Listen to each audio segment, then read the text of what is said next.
Final topic, black entrepreneurship moved into focus in London this week as Tiffany Callender, CEO of the Federation of African Canadian Economics, brought Canada's London blueprint to the UK.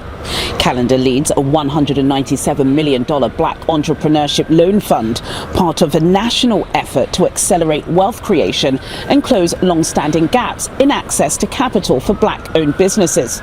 Speaking to Channel's Business Global, she outlined how FACE is moving entrepreneurs beyond survival toward ownership, scale and long-term economic security, while exploring how UK diaspora networks could help unlock cross-border trade and investment.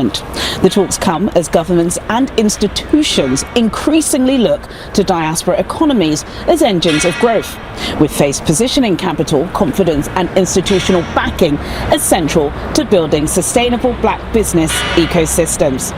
Tiffany Callender, thank you so much for joining me on Channel's Business Global. My pleasure. You brought the sun, which is a surprise because you're coming from Canada.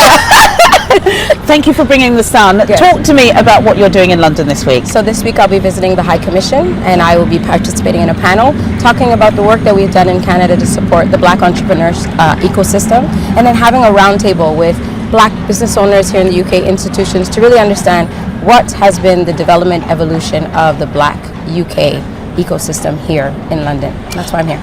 A lot of people, some of our viewers may be familiar with you, but a lot of people may not. Talk to me about the work that you've been doing in Canada, because you've been doing this in Canada. Now you're here to develop your research. Why? So in Canada, we had the opportunity to work on the Black Entrepreneurship Program, which is Canada's historic and first national entrepreneurship strategy to help black Canadians. So I am the co-founder and CEO of the Federation of African Canadian Economics. That underneath that mandate, I manage a $197 million loan portfolio for black entrepreneurs. So this program was brought about during COVID.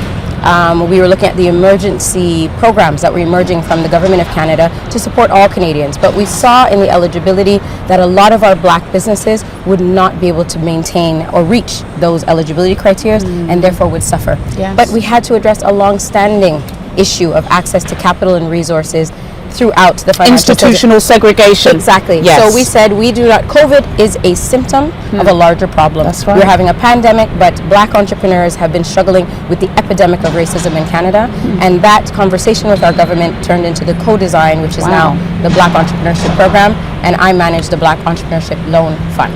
Thank you and congratulations. And I can see now why you would be in London, because of course we've been dealing with these issues. Would you say successfully? Is that why you're using it as a case study? Well, not so much a case study, but we understand that these systems permeate across the globe. Yeah. So if we've innovated in Canada a way to work with important stakeholders, not only the Government of Canada, the Business Development Bank of Canada, and other credit unions and institutions and universities, then why not go and look and see what are the commonalities and also the common challenges that other black diasporic communities are facing, to learn what they've done to be able to succeed and to gain momentum, but then what could be done if they were able to look at our model. So I look at this as an opportunity for knowledge transfers. Yes. Black communities should never act in isolation. Although we live apart, we should think together and work together. Absolutely.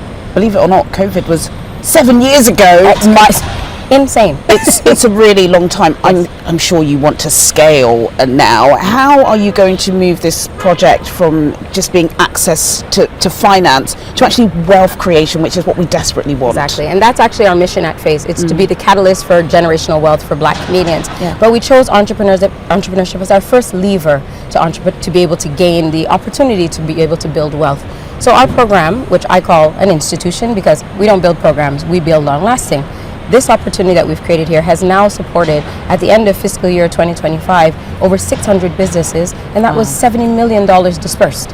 So this is an opportunity to show that black Canadians can, within their own expertise, identify where investment should be for our community to grow our small and medium-sized businesses, which are the lifeblood of Canada's economy. Absolutely. And we've been contributing, but now it's about making sure that those resources are accessible and attainable, and this is how we're going to grow scale.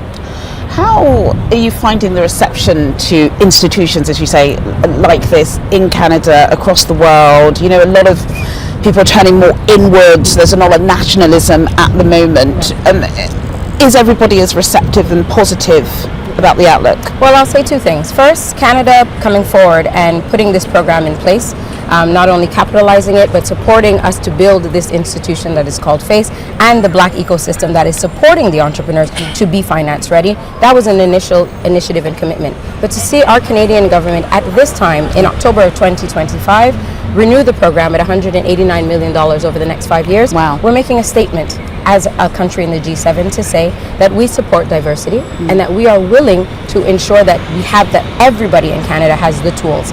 I think that you're right. In a lot of countries, and maybe even some of the thoughts that we encountered when we started this program was, why do we need a different model? Why do we need a particular pathway?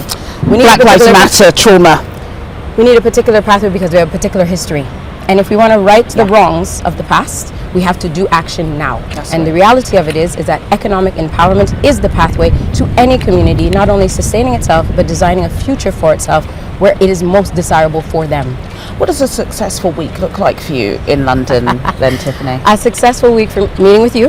That's one, tick one. Weather. Weather. Don't underestimate that. I do not have an umbrella anywhere near me right now.